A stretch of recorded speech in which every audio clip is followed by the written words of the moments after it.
I recently installed this dimmer switch for my bathroom light and it works really well. It has good instructions with it. One thing I really like about it is it has this rocker. I have a dimmer switch installed in another room in my house and it doesn't have the rocker, and the problem I have with it is when it's all the way dim and I turn the light on, it won't come on until I move it up again and then down, and then it will stay on. But this rocker allows you to change that so that you can make sure that even on the dimmest setting you can turn up the intensity a bit so that it is always on when you turn it on. That's pretty cool. Let me show you how I went about installing this. So I got these two wires here. It looks like these two wires in here are disconnected to each other.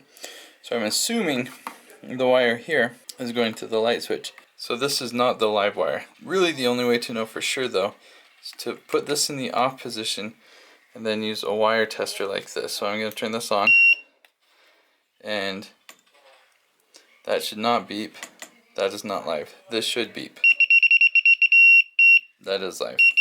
So we know that that is live. So on this dimmer switch, the black is going to go to the live wire. That's what I'm going to connect. And then one of the red wires to the not live, and then the green to the neutral. White, you don't need to deal with it. You just leave it alone however it already is. That's fine. Black to black, red to black, green to neutral, and then capped the other red.